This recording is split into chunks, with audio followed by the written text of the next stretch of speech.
आज लखनऊ में UP BJP संगठन की बैठक हुई। बैठक में बूथ लेवल, जिला लेवल और मंडल लेवल तक की तैयारियों पर मंथन हुआ। यूपी में अभी अभी उपचुनाव का नतीजा आया है। योगी आदित्यनाथ 7-2 से अखिलेश से आगे हैं और अब योगी की 8वीं विजय की तैयारी शुरू हो गई है और इस बार टारगेट पर मिल्कीपुर का मैदान है। मिल्कीपुर का चुनावी केस कोर्ट से वापस लिया जा चुका है। इलेक्शन कमीशन को सारी जानकारी दे दी गई है और कभी भी मिल्कीपुर में चुनाव की तारीखों का ऐलान हो सकता है। क्या उपचुनाव से पहले ही समाजवादी पार्टी मिल्कीपुर हार चुकी है? 23 नवंबर के बाद योगी ने मिल्कीपुर की जीत कैसे पक्की कर ली है? मिल्कीपुर पर स्पेशल चुनावी रिपोर्ट देखिए।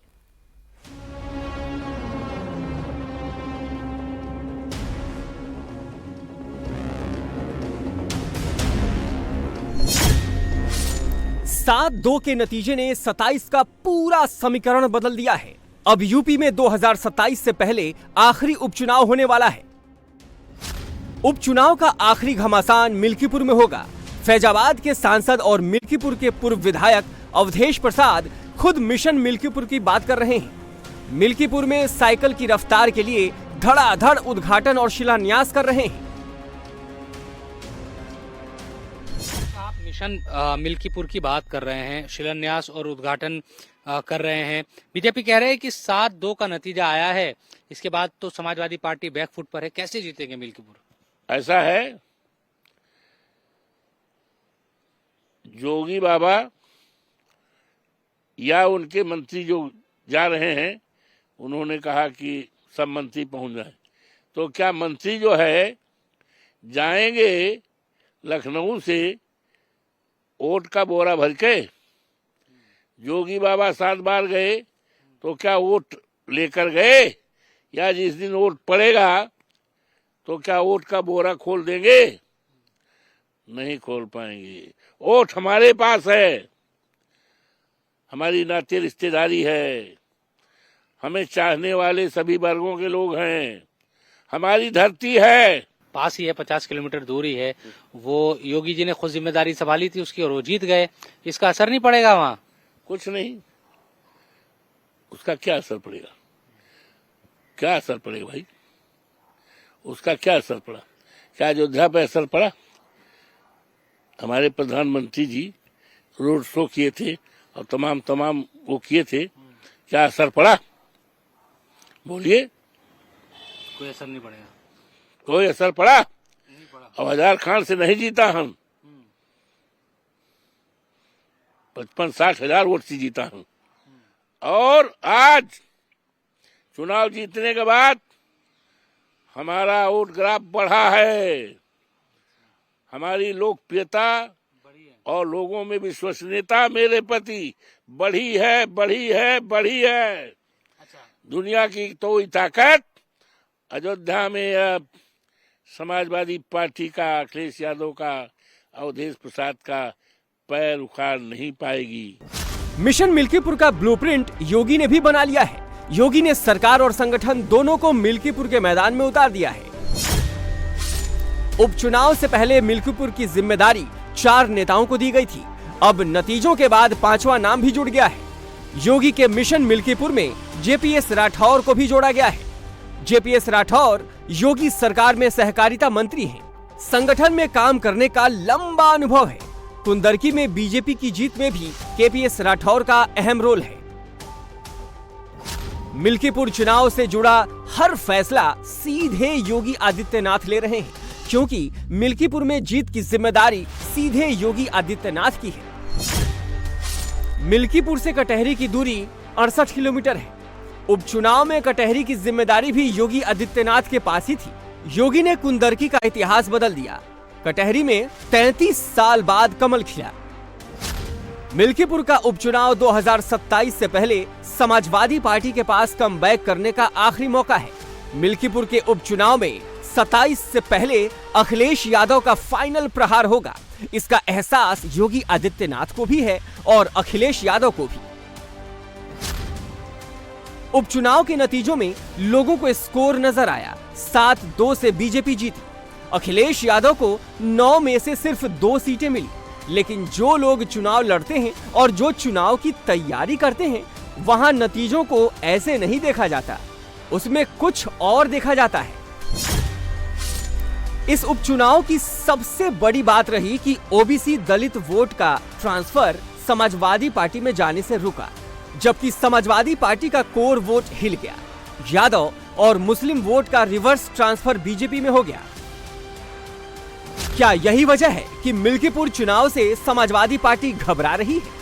ये जो उपचुनाव होने हैं, अभी 9 सीट पे हुआ, उसको आपने 7-2 से जीत लिया, तो उसका कितना असर आप ये मिल्कीपुर में देखते हैं? आपको लगता है कि इन नतीजों के बाद समाजवादी पार्टी थोड़ा बैकफुट पे आ गई है?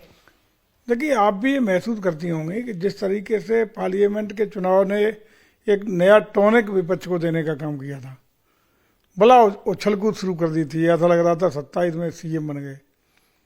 लेकिन उपचुनाव में ये स्पष्ट हो गया है कि लोकसभा चुनाव के दौरान जिस तरीके से भ्रमित करने का काम, और उसी का परिणाम है कि 9 विधानसभा सीटों के उपचुनाव में 7 पे तो हमको जिताने का काम किया, रिकॉर्ड वोटों जिताने का काम किया।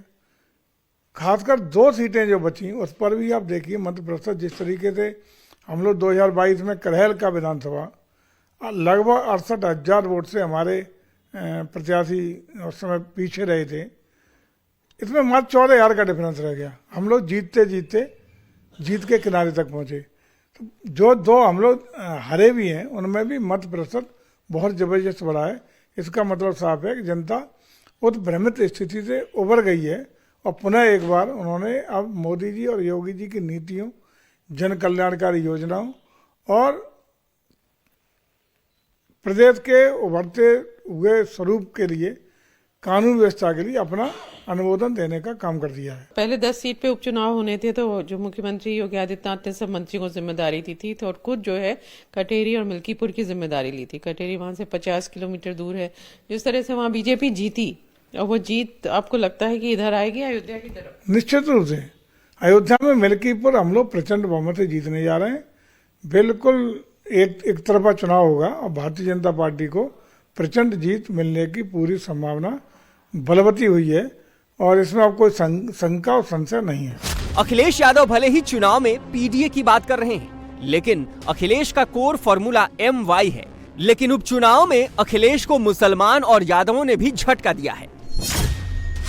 कुंदरकी में मुसलमानों ने तय किया कि बीजेपी को एक मौका देना चाहिए। करीब 70,000 वोट मुसलमानों का बीजेपी को मिला। क्या मिल्कीपुर का मुसलमान भी बीजेपी की तरफ शिफ्ट होगा?